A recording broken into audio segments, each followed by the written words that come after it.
It's time once again to slip into your camo, grab your bow, and join us out in the field for another episode of the Up North Journal, presented by PSE Archery.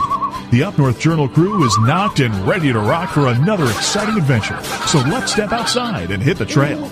This episode of the Up North Journal podcast is brought to you by PSE Archery, Black Eagle Arrows, Fourth Arrow Camera Arms, Wind Scent Vapor Hunting Scents, Killer Food Plots Seeds, Supplements, and Attractants, Cabela's, Spot Shooters, Antler Action, Family Tradition Tree Stands, and Badass Slingshots. Merry Christmas, everybody, from the Up North Journal. Merry Christmas. Yes, it is, and I'm out of coffee. You need more coffee? Yeah. God. I got him coffee this morning. He came over, I made coffee. Right? Good morning, Tim. But down in West Virginia. We're not out of coffee. I brought a thermos like any good hunter does when he goes to the woods. You gonna pour me a cup? I'll pour you a cup of coffee. Look at that. Look at here. Tim, see us. You're going live tonight at 8 o'clock. If you want somebody to watch Talking Turkey, check out Tim Cius there. And where can we find him at? On Facebook, look up Tim Cius. Oh, that ain't working right. It ain't working right. I got it cross-threaded. We may not have any extra coffee. This could be detrimental. This could be bad. Here we go. Here we go. Ready? Oh, look at that. You can hear it pouring. Yes, you can hear it pouring. Just like deer camp, taking care of people in the blind. There you go. There. Good. There we go. There. Some for me, some for you. All right. You know I got to have my second cup of coffee. Yes, Tim. Merry Christmas and Happy New Year and good morning for sure. So if you want to see Tim Cius' show, it's Tim, commonly spelled, but his last name is S-I-A-S, correct? Yes, S-I-A-S. S-I-A-S, yes. Is that his personal page? Or yes, is that that's his personal page. So go over there. Limwalkers, Custom Turkey Calls. There you go. Check it out on Facebook. He's got some cool stuff over there. And he's been doing a little live streaming. He has been. I've been watching him. He's been doing it typically on Friday nights. Mm-hmm. But this week he delayed it a day. Mm-hmm. And so he'll be on live later on tonight. So you can check that out. And if you're listening to the podcast, you can go back and check it out. I guess you could say we're a trendsetter. We are a trendsetter. There's quite a few people who have picked this up, and right, and I think we've started something. It's kind of fun. You know, it's. I guess it's good to be a trendsetter. It is. How long have we been live streaming now? I think we went on. I want to say it was September. Consistently, yeah. We've been playing with it, and then I think the last quarter of this year for sure we've been doing it. We've probably been doing a good 4, maybe 5 months now. Yeah. So. And obviously we got the new gear over here. We're rocking along. We don't have anything extra to show you today. No, we got other than our smiling faces and our Santa hats. Well, I decorated a little more this week. Oh, Danny, what? We forgot our lights back here. I don't know how we're gonna plug these in. Where'd you have them plugged in before? We had them plugged into that. Now it's full. Oh, it is. We'll save those for next week. I guess. We'll save those. We got the big lights on in front of us. Oh well. So anyway, but yeah, we did a little more decorating in the studio. And folks, you know Danny's nickname is Red, and I got special lights for Dan here, as you can see. For those on the podcast, you gotta watch the live stream. Watch the live stream. The replay of it. But yeah, I got you some red lights. You did. I like red. Took care of my buddy. That's right, you did. So coffee and red lights. Yeah, it's a good day. So what do you want to talk about? We're here on the. You know what today is for Seinfeld fans? Oh, it's Festivus Day. Festivus, we can air our complaints, right? You want an airing of the grievances? Airing of the grievances. Do you have any grievances you'd like to file? I know I used to be union. I can't file grievance anymore. Well, not work related, but actually, grievance wise, no. No outdoor grievances. It's been a pretty good year. The second half of the year. Yeah. Okay. First half of the year, I was a little had an interesting turkey season, but we'll talk about that. We're gonna actually at the end of the show. Towards the end of the show, we're going to talk a little bit about a year recap. We're going to do half of it today, half of it next week. Right. Exactly. But no grievances, huh? No, I'm not going to complain. I'm quite happy where we're at today. It's been a good year. Okay. How about you? I got a few grievances. You got the soapbox? Oh, We hadn't planned this part of the show. No, that's the best part. All right. So grievance number 1. Actually, it's been a pretty good year. You know, my biggest complaint always is about deer management. You know, proper management. Well, we learned a lot this year. Yeah. I'm not gonna lie. This year, coming into last year, with you doing the deer management at your place up there, and the more we talk with people, and just the all-around general education of deer management. Yeah, and, I've learned a ton. Yeah, it's talking with different people and having Anna on and Lincoln Roan, and just, it's been becoming more educational. Absolutely. But what's your grievance? Deer management. The state of Michigan needs to do more. I wish I could play the little music in the background. Okay, but I do. I just think we need to do more. I don't. Well, the biggest problem is funding. We know that. I mean, Anna. We talked to Anna last week. She mentioned funding. Is a big problem with getting money into doing the research or doing the testing. And I understand that. Right. Exactly. And a lot of it is going on. Mm-hmm. Unfortunately, the DNR seems to have a bad rapport of getting information out and letting them know what's going on and what they're doing and how they're doing it. And so, I kind of agree with you there. Listening to some about your grievance, listening to other people outside of the state that talk about this state, Kip Adams. Yep. Yeah, he mentioned something last week. Yeah, didn't he? He mentioned something last week in a meeting, and he's a Pennsylvania guy looking in. So he's not a Michigander saying we get no. He's looking at the state compared to from another state, which is Pennsylvania, which we're pretty close in hunting. Right. And how he views. Did we talk about this last week? A little bit. So kind of back up just a little bit. You were on kind of a closed call meeting. Yeah, I was on a closed call meeting with all the. It was held by the DNR. Or it was MUCC. Mm-hmm. And it was a closed meeting, and they were talking about, they were giving off numbers of CWD and what's going on. Okay. So it was like... enlighten me. The first 20 minutes of this meeting... Because actually, I've not heard a lot of this. Oh, okay. So the first 20 minutes of this meeting, and I forget his name. Sorry, I wrote his name down. I don't have my notes with me. He went over numbers of how many tested, how many been done, how many. It's just, I mean, the first 20 minutes, I was shocked. I couldn't write fast enough. Mm-hmm. So they threw out numbers of Montcalm County, Kent County, the CWD numbers that were coming back, and how everything was playing out, participation of the people, and they went over that. And so then it was just... Anna talked about it. They ran out of the test kits. Right. They had to wait. Right. They still had a whole bunch to go. They were hoping the last 2 weeks of December they would be able to do enough to catch up. Okay. Because the new kits came in, and like Anna said, which surprised the heck out of me, there's only one place in the world that makes these, in Norway, that makes these test kits. Why? Right. It's like, wow, that's bizarre. You think with the prevalence of CWD here in the deer herd and other animals, that are contracting, the mule deer, elk. Yeah, it shocked me that there's only one company which we need to buy stock in. Right. So we talked about that. There was other gentlemen on the call and ladies from other co-ops around the state. Mm-hmm. And they were given time to ask questions about what they can do to help get the word out about CWD, right? What we need to do. And then Kip Adams talked towards the end, and then finally Anna Minderling talked right at the end. Mm-hmm. But Kip Adams, in his little discussion, said, hey, the biggest surprise to him is the amount of does being taken. In Pennsylvania, they shoot more does than Michigan. Right. He goes, he's shocked at that.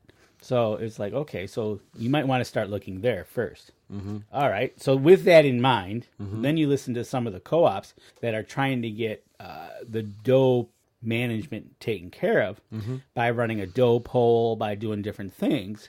Yep. And they're hitting roadblocks. Yep. And the roadblocks, for one, they approached a buck poll, and they said, well, let's have a doe poll. Right. And they said, no, we don't put does on our buck poles. Right, yeah. Okay, so make a doe pole. Don't make a buck pole. And there's different variations you can go. It doesn't have to be the biggest rack, right? Right. You could have maybe you put your name in for a drawing, maybe the oldest doe. Just different things that they could, but they were cut right off by saying, hey, no. Yeah. Well, at our camp, what we do, and I'm not saying good or bad either way. The fact is, I don't put in for contests. You know, they have a pot, you know, a little competition. Right. They throw money in, and the winner takes all. And it's the heaviest dough. They bring them. They field dress them, bring them in, and we weigh them on the scale. You know, and that's a way to do it. And I've heard other camps that will actually take the ears of the doe and hold them out sideways to their longest length and measure that, because the older they are, the longer the ears are. So they go that way. You know, the biggest spread on the ears. You know, some camps do oldest. You know, there's and that's more ways that was being talked about in this meeting, of more ways to get people into taking does. Right.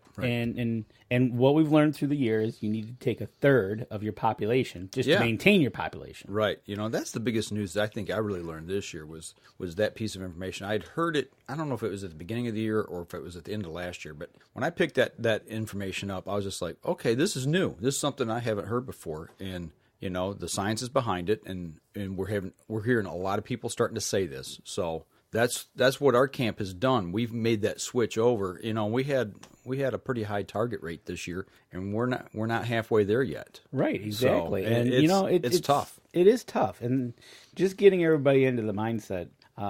I know Wisconsin used to do. I don't know if they still do. You had to shoot a doe before you could get a buck tag. I don't think they're still doing earn a buck. You know, but it was, you know, it's stuff like that could be implemented. The DNR's trying. They just need to get the word out a little better. It needs to get the word out, and also they need to. And I have this with the biologists that I deal with a little bit. Is you got to go ask them. You got to go get the information. They're not going to be, because I mentioned to her, the DNR biologist up by me that I stopped at, and I said, "Oh yeah, I listened to your." They come out with that monthly report or quarterly report. Yep. And she looked at me funny. I said, "I listened to it." I said, "I know it's your voice." She goes, "Oh, the one we phone in." I said, "Yeah."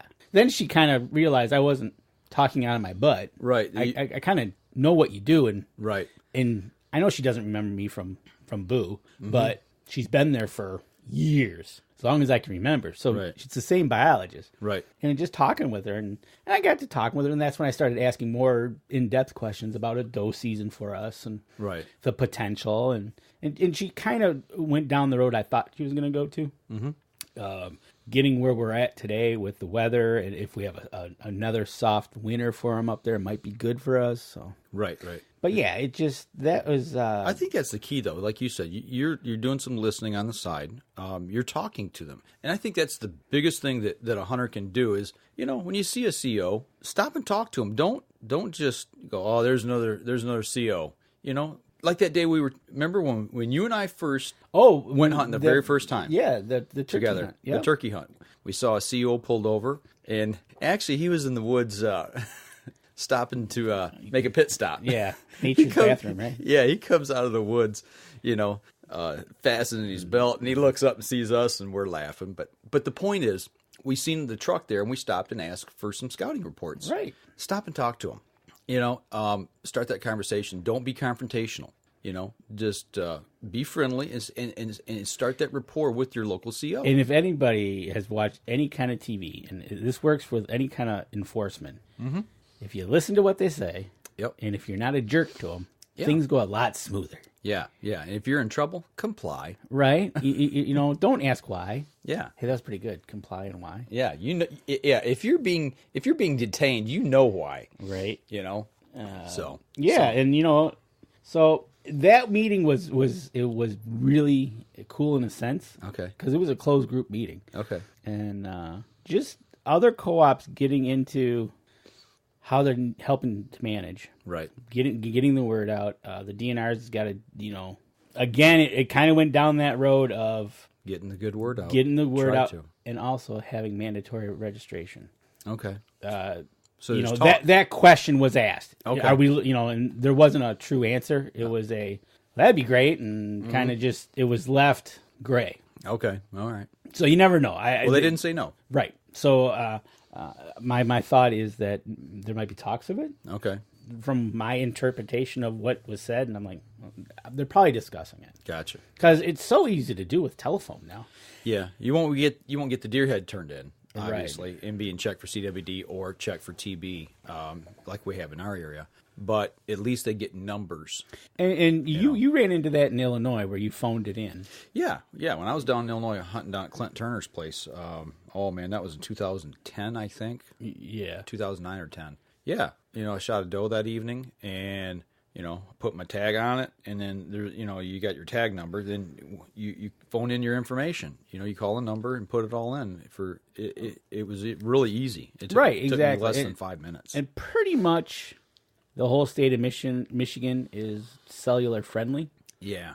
There's spots I know by you. There's spots by me if I'm on the low side of my property. But I can drive 2 minutes and get to a spot. I can walk right to the end of the road and I'll have service. So it's not that remote. Right. So I don't know. We'll stay tuned. But a good meeting. Those need to happen more often, I think. Absolutely. That meeting, by the way, we said it was a closed meeting. There's a group of us cooperative leaders in the state, Deer cooperative leaders, and we were invited to this conference call. Yep. With the state and with QDMA. I had to work that night, so I got permission to have Danny sit in for me, and hopefully Danny's going to start a co-op in his area at some point in time. Trying to figure that out. Trying to figure the logistics out. I might have to. It's not easy. It's and I know it's not going to be easy. Yeah. It's a different world up there. It is. Well, even around our area, it's tough. The doe population, shooting does. We're the only camp that really does. I did hear from a neighbor this last week. They shot 3 does on their property. Didn't shoot any bucks. So in our surrounding landowners we got 3 pieces of property, and counting ours that we've heard from. There's been 16 does taken and 3 bucks. 16 does. Yeah. How much land is you think in that group? Yeah. Close to 1,000 acres. Over 1,000 acres, and you took 19 deer. Yeah. Last year we shot 24 does, and we were another camp looked at us like we were going Charles Manson on them. Right, exactly. But you knew early spring that it didn't make an impact.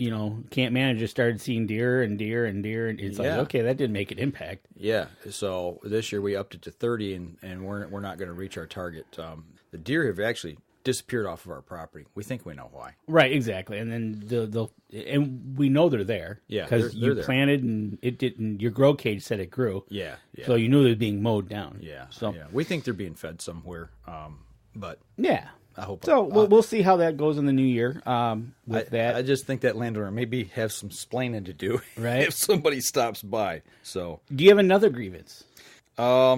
I don't know. Let me think about that in the break. We're going to take a break, but a quick shout out. Dave Hamody's watching, and Michael Ryder. Those guys are from our camp. And Merry Christmas to you guys. Al Baggett, Merry Christmas. So, Josh Hagerman, hey, Josh, I'll see you down at ATA. So, let's take a break real quick. We'll come back. We'll continue conversation and get into some good stuff. We're going to step outside. We'll be right back after this. PSE Archery has always dominated the speed category. Now, the most revolutionary cam system ever to hit the market has perfected the shooting experience.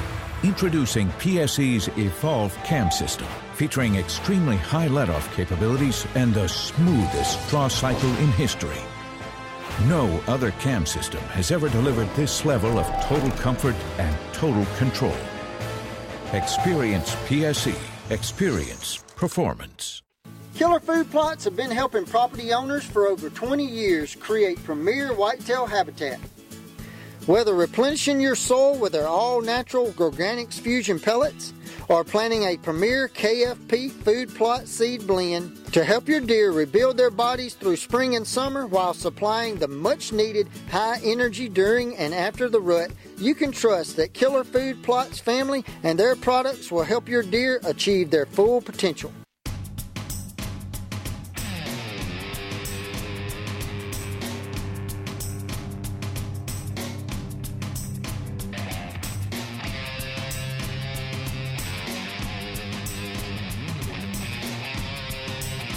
Welcome back, second segment of the show.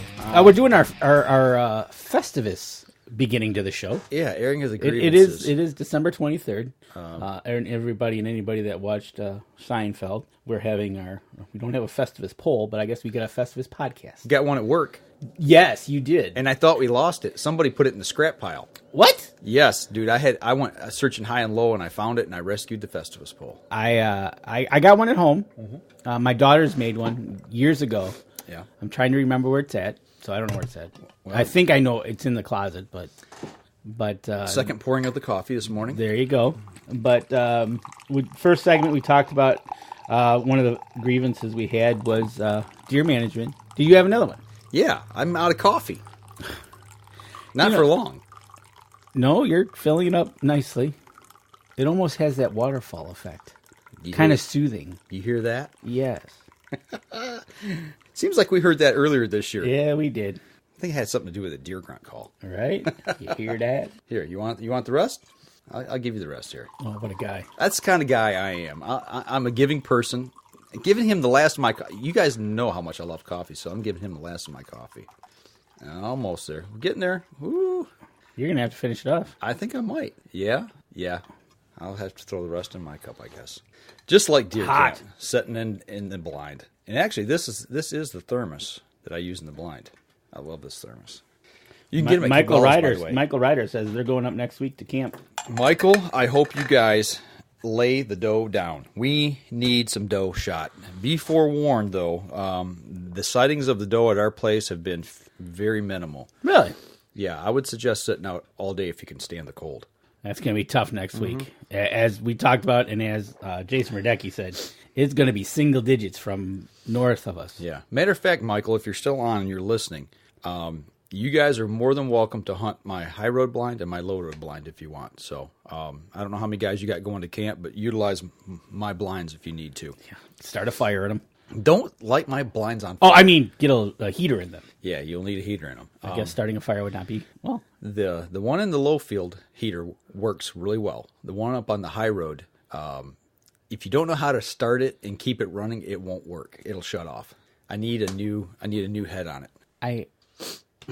I'll save that for the last of the show if I remember. Okay, so I guess that's a grievance of mine. Is okay, well, my high road blind heater. Did you ever get one of those furnaces types? I know you've got the big headed ones, right? The heaters. Yeah. The Mr. Heater, right? Single head. Do you ever get the furnace? No. Well, I've got the little Mr. Buddy. No. It's a furnace. I mean, it's a propane. Looks like a wood stove. I'll have to put that on my Christmas list. I don't know if they still make them or not. Now I got two of them. I'm sure they do. They run on propane. It runs on propane. I'll describe it, and I'll describe it for the podcast. Okay. Take a square wood stove. Okay. It's got a little front door. Uh-huh. Underneath that is the controls for the propane. Okay. Inside is a long burner. Little pipe with holes in it. Yep. Okay. And then out the back comes a 3-inch stack. And then you run a stack out of the blind. So you don't have to worry about CO. That's right. Not the CO. Not the CO. The gas CO. You like how I did that? Yes, you did. You did good at that. But I got my 2 years ago. I still got them at home. And so basically it's, I'm going to say 8 by 24, if that. Okay. And what's nice about that is you can control it. Once you get it lit, you control it, and you can turn it up high or low, and it becomes a furnace. But what's nice about that is you can take a can of soup, put it on top, and heat it up. And it'll heat up. Okay. Just don't grab it with your bare hands. Don't do that. That's why you get gloves. Okay. But that, for your blinds, would probably be pretty cool. Okay. That'd be pretty embarrassing if you did something like that and dropped it. That would hurt. Speaking of embarrassing. Yes. We talked about this earlier. Right. We talked about one of... you ever had an embarrassing moment in the woods? What is one of the most embarrassing moments in the woods? For me, I years ago, 2 things stick out in my mind.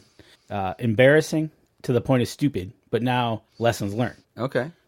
Years ago, bow hunting. I used to hunt some state land up in Port Huron. Okay. And my brother and I went out. It was it was snowy, so I would climb up. There was an oak tree that I could climb up into. Okay. And I could stand in the oak tree. I didn't have a tree stand in it. I just got up into the crotch of the tree and stood, right? How did you shoot? Well, you could shoot. That sounds really cumbersome. It kind of was, but it got me off the ground. Okay. No safety harness. Mm-hmm. And it was a little bit of snow on the ground. And we had walkie-talkies. I've heard this story. I know where this is going. Yeah. So Okay, we're on the walkie-talkies together. There's deer, yeah. So, okay, I'm going to get down and head out. Okay. These are like headset walkie-talkies. Yeah, they were voice activated. I had a little microphone. And then, so every time you talked, it turned on. Yeah. Okay. And I said, okay, I'm going to get down now. Because I knew where he was. He was in a tree stand, too. Okay. So no lifeline, no harness. And so I turn around to come out. Well, I think what it was is I'm sure I still had snow on my boots. Okay. And I put my foot down to come out, and it was about a 10-foot drop. And it slipped, and I went flying. Uh-huh. And it was voice activated to the point where he heard me hit the ground. Ugh. and yeah. And I laid there for a minute, surveying the situation. I'm still alive. Yep, I'm still alive. Any broken bones? Nothing hurts, and I can move everything. My brother's now laughing. Mm-hmm. And right there, good example. I'm very lucky I didn't land on a rock. I didn't do anything, land stupidly. It could have been really bad because it was only 10 feet, but Yeah. you can fall 2 feet and it could be really bad. I know a guy that fell off of the second rung of a tree stand, climbing up. Second rung, slipped and fell, and broke his ankle. Yep, it doesn't take much. No, so. So lesson learned there, safety harness and a lifeline. Mm-hmm. It was just one of those things. I look back now and I go, you stupid. Yeah. So that was one. Okay. And number two happened, again, years ago. We just started our bow hunting adventures in life. Uh-huh. And my uncle, we took our uncle with us, same spot in Port Huron. Okay. And he's the deer hunter of the family. And lo and behold, he shoots a doe. Okay, cool. Somebody shot one. Woohoo! I was young, and we were all the cousins were young at the time. But he actually shot it a little farther back. Okay. So we had to track it. We found it. It was laying down. So we had this ingenious idea to, we're just going to shoot it again. Mm-hmm. Okay. So lo and behold, the wisdoms that be, we surround the deer. Uh-oh. I haven't heard this story. So we surround the deer, and we're going to shoot at its head.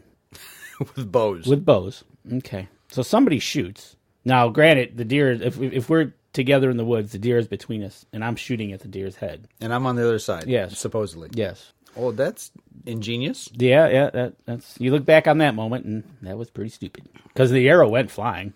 Ricocheted off the head. Yeah, ricocheted, and Uh-huh. it hit her head. It hit her head.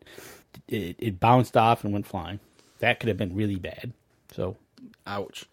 outcome came of that one was my uncle jumped on its back and cut its throat. Then that's one of the times I heard a deer make a noise that you will never forget. And I've heard that a couple of times, and you know it when it's a deer. Yeah.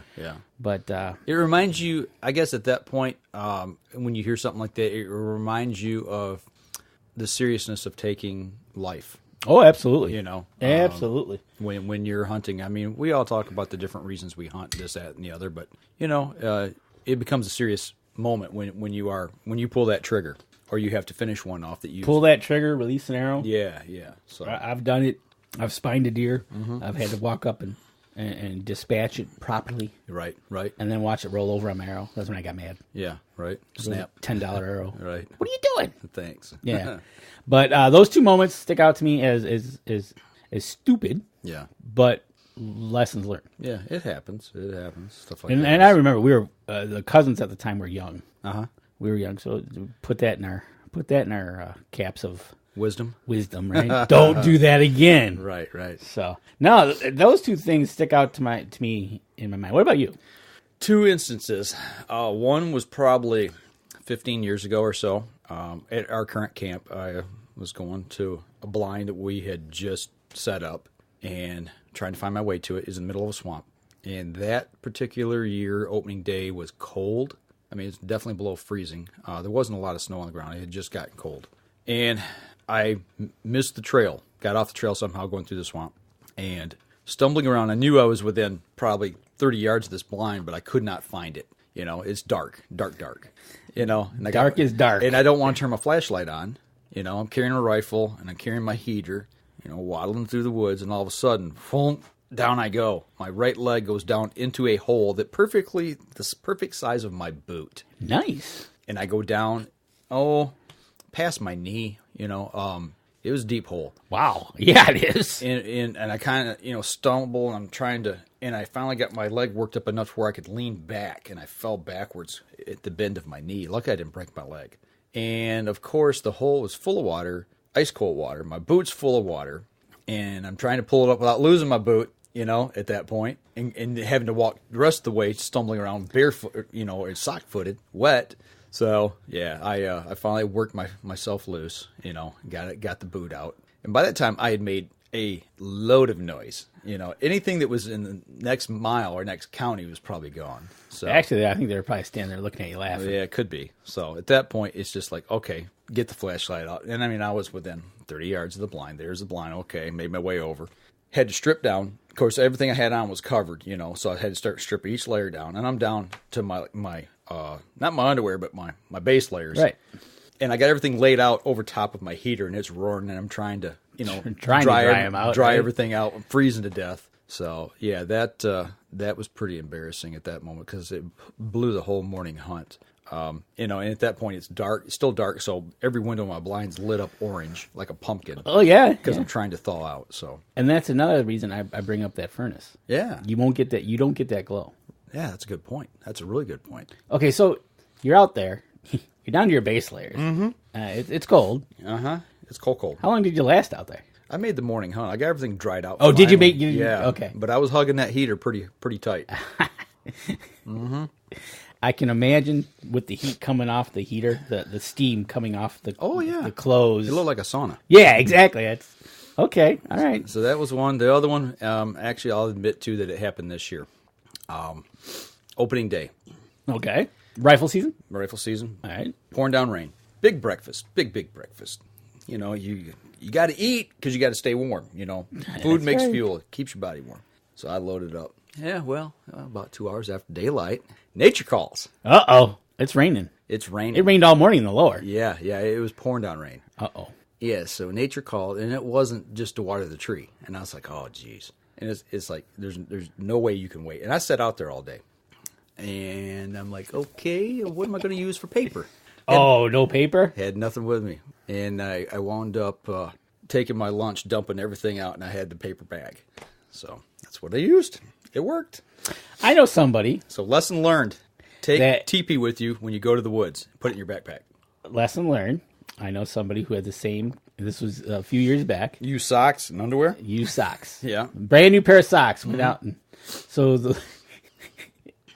the running joke was, if you're walking in that area and you see a pair of socks, don't pick them up. Don't pick them up, right. I'm sure some animals probably used them for their home and stuff. Yeah, so I'm sure they didn't go to waste because I'm pretty sure they were wool socks. So. Yeah, well, mine were scent locked, so I guess it would have covered the scent up, I guess, so I don't know. But right. I'm not going to burn a pair of socks. Well, nature calls, it happens. It does happen. That's one of the things, but yeah. Lucky you had a paper bag. Yeah, luckily. Because, I guess you could have used some wet leaves. Yeah, that would have been good. Right. Okay, so while we're on this subject, let's get a little gross. Okay. If you're in the woods and nature calls and you take care of business, do you just walk off and leave it, or do you bury it? Cover it up. I don't know if I don't know if you call it bury it, but if you just cover it up with leaves and stuff, kind of. Yeah. Like I'm not going to dig a hole. Yeah. Well, I kind of used my boot and carved out a little hole. Okay. So, yeah. Gotcha. Yeah. It's bad enough you got to leave scent in the woods like that. Don't leave it for somebody else to step in. Or let alone, it'd be your luck the next morning walking in if you happen to be walking that way and stepped in it. Mike went. Shirt cuffs always work. Shirt cuffs? Oh, no. I don't want to use my clothes if I don't have to. I guess that, in a pinch. In a pinch, you're going to do what you need to do. No pun intended. Right. In a pinch. Right. This is a first talking about that on the show. It won't be the last. I seen a video on YouTube that talked about the different ways to actually take care of business in the woods properly, so you don't make a mess. In case of emergency, or you make it back to the cabin. Yeah. So, I'll tell you what. Enough of that talk. I tell you what. Let's step outside. We'll take our next break. We come back. We'll continue on conversation. It's probably a lot more sanitary. There you go. We'll be right back after this. So what do you do when you've completely redefined the way bows are engineered? When you've reached the pinnacle and the band starts playing your victory song, you start a revolution out of thin air. Introducing the all-new PSE Carbon Air, engineered with true carbon technology to be the lightest high-performance bow in the world. Experience PSE. Experience performance. Killer Food Plots have been helping property owners for over 20 years create premier whitetail habitat. Whether replenishing your soil with their all-natural Organics Fusion pellets or planting a premier KFP food plot seed blend to help your deer rebuild their bodies through spring and summer while supplying the much-needed high energy during and after the rut, you can trust that Killer Food Plots family and their products will help your deer achieve their full potential.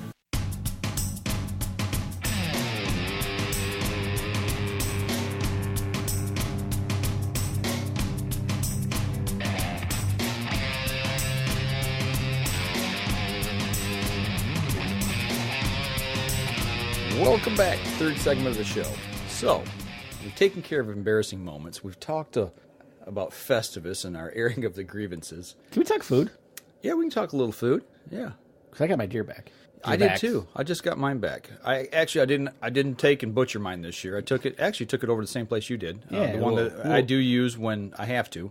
Usually, if I shoot a deer at camp and I'm there at camp for a while and I don't get the opportunity to quarter it up or skin it at camp and put it in my cooler, I got that big Cabela's Alaskan Guide series that'll fit a whole deer. Problem is, I hung it on the pole. It's all stretched out, and it was super cold that night, and it froze, so I couldn't fold her and get her into the cooler. No, you could. I saw it when I walked in. When I came in that night, Yeah. it was laying on the trailer. I'm like, yeah, that ain't going to fit in the cooler. No, and the fact that after it's froze, I didn't have a way to really thaw it out without bringing it in the house. And Mama not going to let that happen.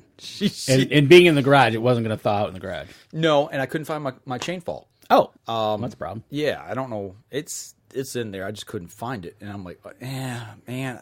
Okay, it's going to Richardson's. It's going to go to the butcher shop. So yeah, I had to pay to have it done. Yeah, you had yours done. You got it back. I got it back. I made and you brought treats over last week. Last week, yeah. And we didn't talk about that. I did. I did my first batch of summer sausage.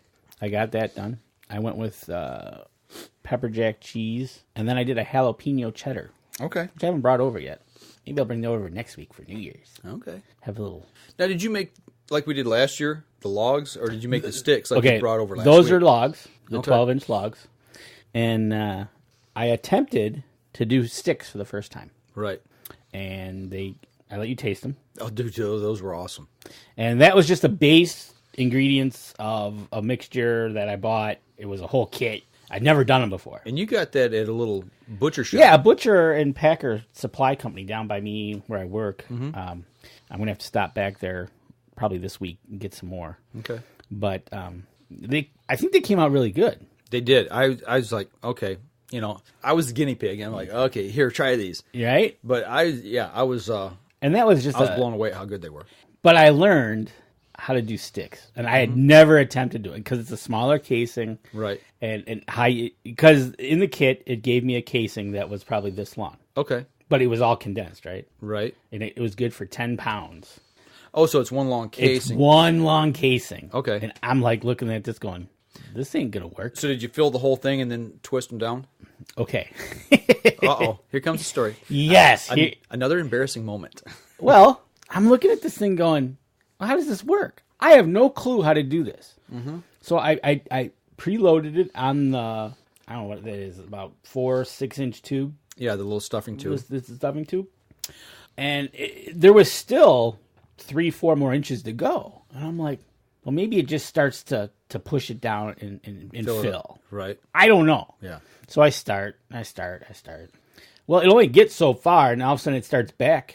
Starts pushing it out, or right. pushing the casing along with it. In which I'm like, okay. But then it almost like, it stopped. It wasn't going any further down the tube. Right. So I had a couple inches still to go, but it was stopped, and it wasn't going any further down the tube. It wasn't packing all the right. casing. I'm like, well, and I kept going and going. I'm like, well, maybe it's just pressure, and it'll go. 'Cause I don't know. Uh-oh. Well, the case busted. It blew up. And I'm like, well, that didn't work. Right. And so I had to step back, and I had to look at it. And I said, okay, I'm going to do this in bits and pieces. Okay. And so what I ended up doing, and my youngest, Erica, was helping me. I said, you're going to help me do this because I'm not sure what I'm doing. But so I would cut so much of the casing. Then I would load it up, and then I would tie the end. Right. And then I would load that. Okay. And then I'm like, okay, this is starting to work out. So you made the casing whole length shorter. Right. Because the whole thing didn't fit onto the stuffing tube. Right. Gotcha. So I tried to make them as big as the tube. Okay. Right? 3 inches, 4 inches, whatever that is. I'd load it up and say, okay, that's good. Cut it, and then I would tie it. And then I would load that. Okay. One thing you got to remember when you're doing this is make sure your meat is totally thawed. Is totally thawed out. I was kind of rushing this because I wanted to get it done. And Still little frozen. I had frozen chunks. Okay. And that binded Locked up my...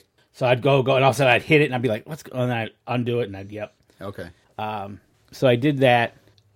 You like them. Everybody at home liked them. So I think I'm going to do that again. But it's just, I had no clue. And I was like, okay, I'm learning this on the fly. Right. And it was just, it turned out not too bad. So No, I loved them. I think they were great. The taste was good. I like mine with a little pop and zing to them. Some pepper seeds would be good in there. Them little yellow pepper seeds we put in our sticks last year. I would probably do some of those. The mustard seed. Yeah, but you can't do all hot. You can't do all right, exactly. But no, I thought they were excellent. And that was a base. It actually said in the instructions if you wanted to put a little heat in it, you could add pepper. Okay. I think it was white pepper. Or just add pepper. Ghost pepper? That potentially, because some people do like their sticks hot. Flaming hot. Personally, I like to be able to taste my food. Yeah. Yep. It's just one of those things you do. But I'll probably work on that this week. I seen a recipe just today's Saturday, so just 2 nights ago. Tenderloin poppers, jalapeno poppers. Okay. That looks yummy. I'm gonna. Basically, what you do is you lay out a piece of bacon. Can't go wrong there. Bacon's good in anything. And you cut the tenderloins long ways. You put a strip of bacon, the tenderloin. You put some cream cheese at one end with a jalapeno, and then you roll it up. You toothpick it or skewer it, and then you put it on the grill for a few minutes. Nice. And then you let it go until the bacon turns crispy. Bacon. But I'm thinking the only thing that gets me on that one is being a tenderloin. It's not going to take long to cook.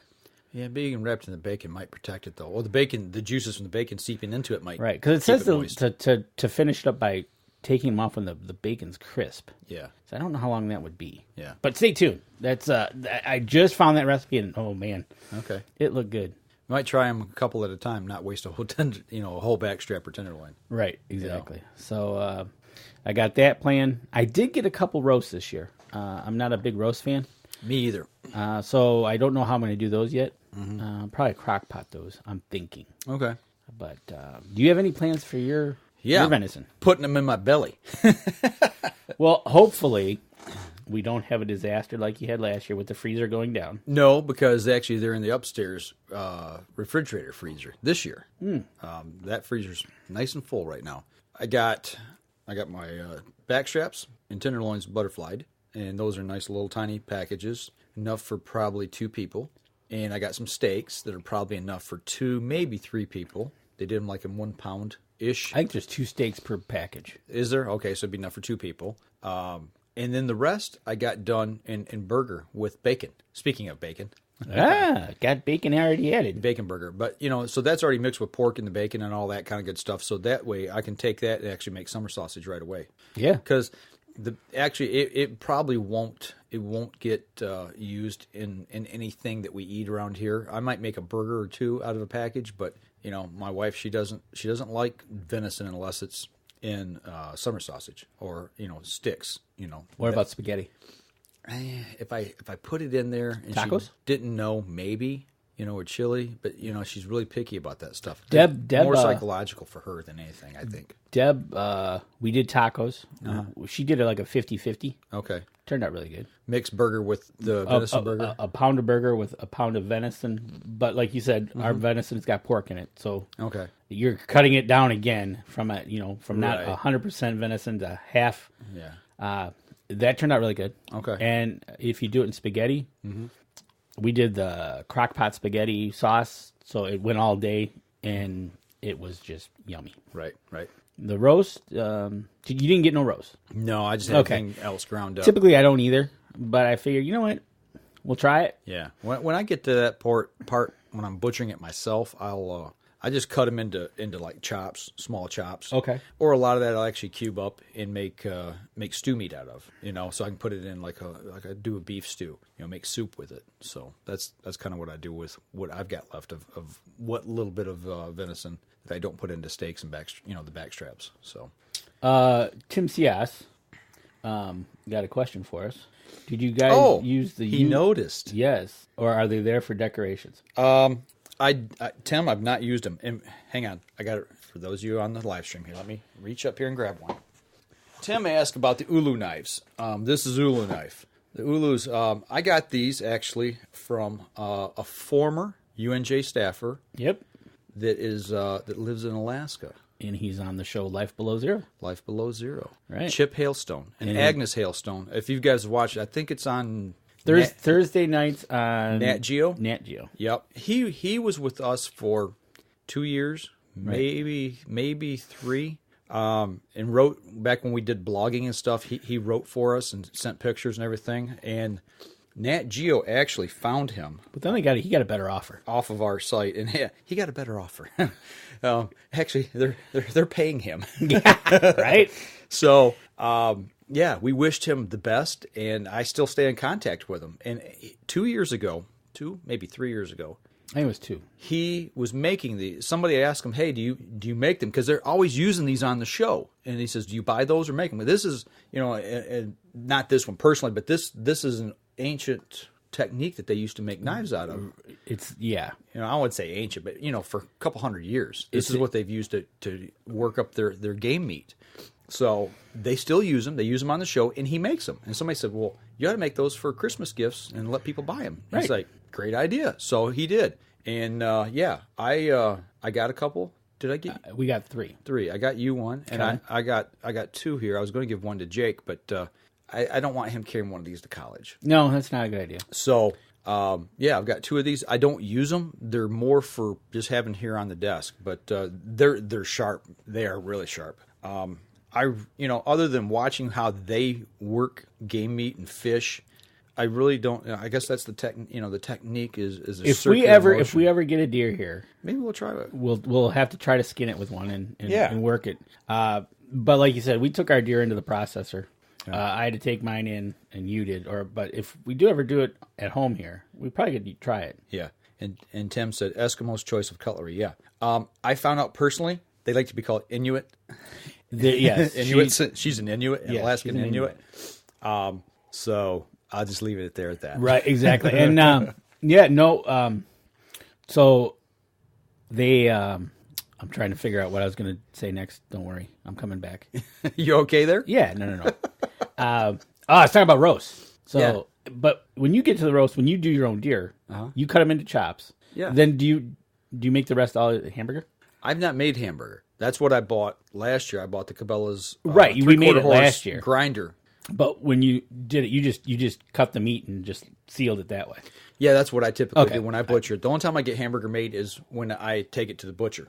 Right. The processor, to have him take care of the deer for me when it's froze solid. Yeah, but I got that Cabela's grinder last year for Christmas. Yep.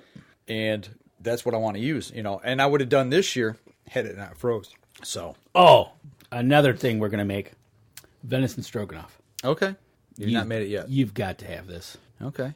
Deb makes it, and it's awesome. I think I need. Oh, Deb's watching. Deb, you're making venison stroganoff. Actually, I'll make it.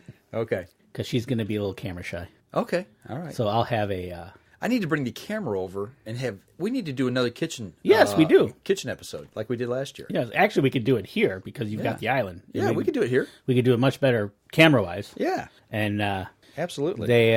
She makes an awesome stroganoff. Yeah. It's good. Okay. So maybe she'll come over and she'll be our coach. Yeah, and then maybe my wife will actually try it. Maybe she'll have some venison for once. Right, it's good. It's psychological for my wife. She just, she'll eat because it's in a casing and you cut it and It looks like when you go to the store and you buy the pack, right? Bingo. It's got the square cheese with the pack. It's got the log, and here you go, Merry Christmas, right? Yeah, she'll eat it that way. She likes that. But we typically tend to use the backstrap. Okay. So it's a tender meat. Okay. And it just Okay. With noodles, gravy. Oh, Making my mouth water already. Yes, sir. So, but and maybe we'll use the ulus. we could use the ulus, and maybe we'll have to do that more. Do some cooking segments. Yeah, we got that technology. We could actually live stream it like we're doing right now. Right. We did it. We did it. We started last year, and then the freezer died. And then we ran out of venison. Yeah. Oh gosh. Because we used your smoker for the first time. Yep. Yeah, the smoker's not been used since. Right. It's like, okay, good. And then the freezer died. And I didn't have no meat. Yeah. So now I've got meat. You've got meat. Yeah. Now we got actually product to cook. I got 17 pounds of hamburger that we can do something with. We can make some sausage. I got like 50 pounds of hamburger. So we can 3 deer. We can take and we won't be able to use the grinder. Once again, that's going to set for another year. Right.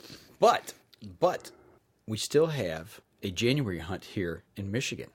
That's archery hunt, special hunt, and it's right in our back door. It is. It's the urban hunt for doe only. Archery only, yeah.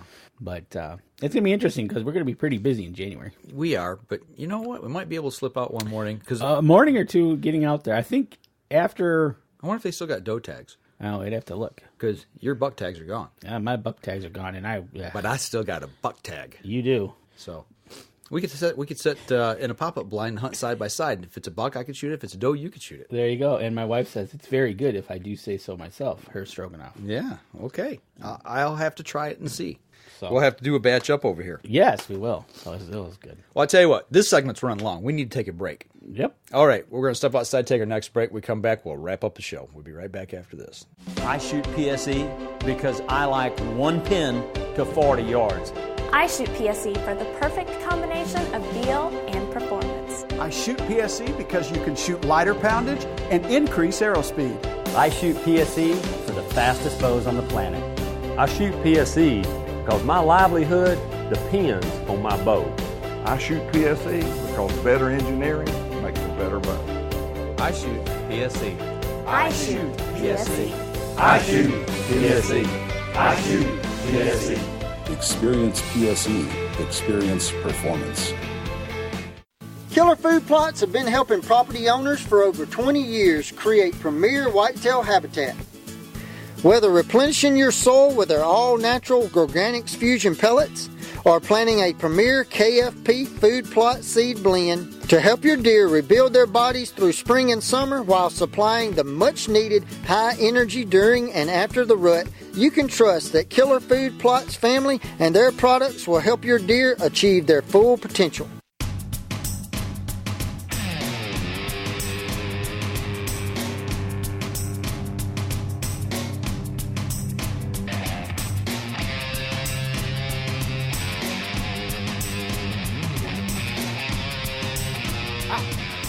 Are you all right over there? I had to reposition my hat because it's a little warm in this cabin. Yeah, it is a little warm. Take a log off the fire. Jeez, no kidding. I even wore my Black Eagle long sleeve shirt. Oh, see, I was smart. I wore short sleeve. Well, it's warm. I'll have to adjust the heat here again. You had to wake up. Last week was cold. This week it's hot. So right. I opened the vent. So, all right, last segment of the show. Last segment of the show. Hey, you know what? We're coming towards the end of the year. Mm-hmm. We'll do this in 2 segments. We'll do the first 6 months this week, and the second 6 months next week. All right. And we'll kind of do a year in the review. Okay. So where do you want to start? January? Well, let's start in January. ATA. Met an interesting fellow at ATA, and we've become good friends over the year. The new manager, Dan Yassa. For PSE. Yep. We were introduced to him at ATA by the one and only. Yes, it started already. Yes, it has started. Yes. You threw me under the bus. No, Bobby Vargas started that conversation. He wanted some help loading the trailer to go to ATA this year. You threw me in there. You threw me there to go help. He asked for help. I figured, hey, what better? We'll send Danny out to Tucson, help him load the truck, the semi, and take it to ATA. Yeah, well, I didn't get a plane ticket, and I didn't do it. You're still here. I'm still here. Okay. So I will talk with Bobby about that next year. But Bobby introduced us to Dan Yassa. Dan Yassa, the new Michigan, Ohio manager for PSE. Great guy. Yep. Really knowledgeable about bows. Yep. We learned a lot from him this year. We did, and he took us out to a shoot and down in Ohio. Well, part of it was in Ohio, part of it was in Michigan. Yeah, depending on where you're standing, right? Yeah. Literally walking across the parking lot, you went across the state. So that was really cool for January. Learned a lot about that. We learned a lot. We did a couple shows in January, which was cool. No ice fishing? We didn't do no ice fishing. Hopefully. Everything got canceled again. Right. Hopefully, it's going to turn cold here. I would like to get on some hard water just to get out there. I bet you, I'm not going to promise, but I bet you next weekend, the local lakes here, I bet you we can ice fish. I'm thinking so, too, because it's supposed to start to get cold. Christmas night. Christmas night. I think they're kind of predicting a almost white Christmas. Yeah. I didn't know there was an official amount of snow to make it a white Christmas. 1 inch. 1 inch. Yeah. Yes. Yeah. I didn't know that. So that was January. So now we're and maybe, I don't know, maybe we get Dan up here go ice fishing. Yeah. Yeah. But anyways, so that was January. We did some shows, hung out with Dan some more. We were at Lansing. And then turkey season rolled around. No, hold on. We went to Lincoln Roan's. That's Let right. Them Go and Let Them Grow. Yeah. A thing out in the Deer Summit. The Deer Summit. I forgot about that. And I think that was the first time we met. I got to sit by Kip Adams. On my left was Kip Adams, and on my right was Mike Adams. And yeah. Actually, I think you were across the table. Across the table. But we got to meet and have dinner with Kip Adams. Yep. And we were at the main table, I found out, which was kind of scary. But, right? How did that happen? I don't know. We're sitting there with some right. heavy hitters. Right. And that was good. Sittons were there. Sittons were there. Yeah, Wayne and Luke. And Kip Adams. And talked with those guys over dinner. The place was packed. Yeah. 250 people. Get your tickets earlier this year, folks. Yep. I'm sure we're going to do that again next year. I'm going to talk with Lincoln about that. And that was a great evening.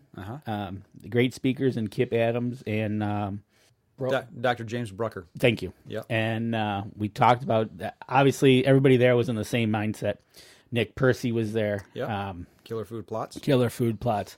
So it was just basically preaching to the choir. There was a lot of DNR people there. Yes. MUCC Anna was there. Yep. So we got to meet and learn and hear some things about the deer management and the APRs they were going after. Right. So with that being said, from that point to June was the March for APRs for the state of Michigan. Yep. Coming out of that, I did the deer browse study up at Anchor Creek Deer Cooperative. Andrew Middling and 2 people from the DNR and somebody from the Alpena Soil Conservation District was there. And I learned about deer browse and actually did a deer browse study. Right. So that was pretty cool. And you learned about that, and my logging project started. Your logging project, yeah, that's right. It started right off they had still snow on the ground. I want to say it was March, April timeframe. Yeah. So that had started. You went to the deer browse study. Yeah. And then we started coming into April, and here comes turkey season. Right. Yeah. Mine was kind of the same way. I was hunting public land. And that's when I had the toms come in, but they were all jakes. Right. And I held off. Yep. And they went down the field and got blasted. Right. And then the rest of the week was just, I think I seen one tom after that. Yeah. It was like, really? I had my opportunity. I don't know if I was mad at myself for just not shooting one and being done with it, or was I doing? I've been fighting with myself about that for the last months. Yeah, it's like I looked and I said, they're jakes. You know what? If that's what you chose to do and you made that choice, there's nothing wrong with that. Right. Some people do, some don't. It's whatever you want out of the hunt. But I had my choice, or choice. I had my choice. Yeah, I had my chance. It was a textbook hunt. I mean, couldn't have went any better. Called, bang, here he comes. Knew exactly where he came in. He came in through the hole I thought he would, and I rolled him. So, and he flew away. And he flew away. Yeah. And turkeys do fly. Yeah, they do. It's just I misjudged my distance. I was shooting uphill. Oh, okay. But it's no excuse. I flat out should have waited. But it is what it is. It was a fun hunt. I actually, after I got done saying a few choice words, I actually laughed. Well, that's it. Just like you said, you had to laugh. Yeah. Because after this all went on, and I just sat back. I just kind of laughed. And the rest of the week was the way it was. And like you said, you had the textbook. You couldn't have planned it out any better, right? Yeah. It was just like what we always talk about in the seminars, that you do this and this will happen. And I did that and that happened. And it's like, you big dummy. Right. You should have waited for about 2 or 3 more steps. And it's all. What do we say? Hindsight's always 20/20. Yeah, I rushed it. I rushed it a little. So. Well, you get so excited, right? Yeah, especially when it, just like how yours worked out, and when how it happens that quick, and how mine worked out. I mean, I sat down, dark, and they were gobbling right off the roof, and they were right to my right. I mean, they were right there. Yeah, and it wasn't 5 minutes after light. Here they come, right into the field. I mean, it was textbook. Wow, here it is. Yeah, I should have shot, but it is what it is. You learn. It is. Yep, it is. So, that was our turkey season. That was it. And then when we got into June, is that when we shot the tournament down in Ohio? I want to say June was. I think it was. We got our first tournament experience. Yeah, thanks to Dan Yassa. Thanks to Dan Yassa. We were shooting our new PSE bows. Yep. And he said, "You guys want to come down to a tournament?" I was scared to death. I was shaking in my boots. All the practicing we had done and everything, and it was just like, we're going to go down here and we're going to get smoked. Yeah. It was just like, and and Dan's a really good shooter. Really, really, really good. And so we got there and we went to, it's right, like we said, you walk the property, you go from Ohio to Michigan, Michigan to Ohio, back and forth. Yeah. Right on the state line. And it was that you're shooting at dots. Mm-hmm. Actually, you're shooting at a big target. Mm-hmm. And you're shooting up to 55 meters. Yeah, I think so. And, well, lo and behold, our first one is at 50 or whatever. I think it was one of the longest ones. Yep. And it's like, holy smokes. Through a nice little tunnel of trees, downhill. Right. Downhill, uphill. I didn't lose any arrows. We didn't lose any arrows. I was ecstatic about that. I hit the target every time. Yeah. On the long shot. I mean, I actually did pretty well. I was shocked at my score, actually. Right. And then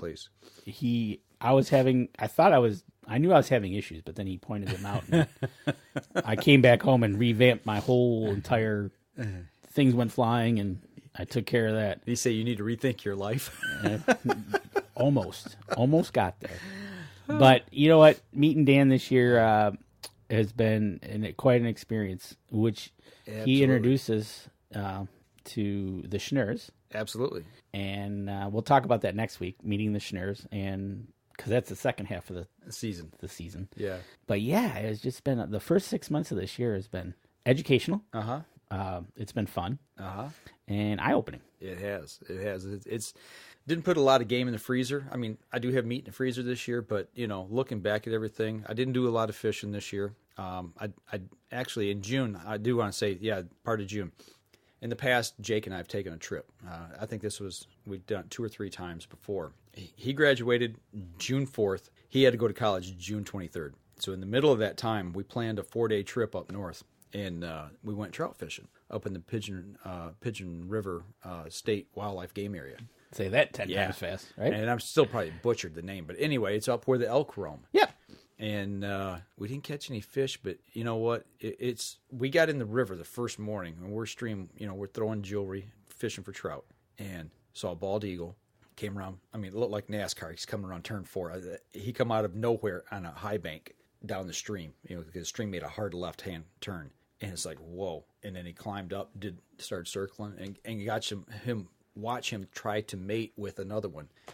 And it's just, I've seen that one other time in my life. Okay. And to watch something like that, my son's there and he's looking, he's like, America.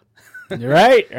But afterwards you kind of reflect back. When we were standing there in the stream, he's like, how can people not come up and appreciate this kind of beauty, and look at God's creation? It's just, he said, this is just so awesome. Just to be able to stand in a stream and fish, have that opportunity, look at nature, look at bald eagles. And then we saw 5 elk on the way home, or not home, but the way back to camp that evening. So it was one of the father-son moments that we try to have occasionally. And it was just awesome. And that was our last trip before he went to college. Yep. So, and then he was off to college. Yeah. So, but isn't that amazing? Just that I do this up at camp, up at my place. There's nothing better than sitting on the front porch. Deb and I do this when we're up there in our July or whenever we're up there. Actually, right. You getting a cup of coffee, put the chairs on the deck, and just sit there and listen to nothing. Yeah. And whether the dogs are playing or deer will be walking in or whatever, or I have seen a bald eagle once in a while. I've done that at camp too. And if you hear a vehicle, you're like, who's coming into camp? What's that? And then you listen and you can tell if they turn, and it's like, okay. But how can people not appreciate?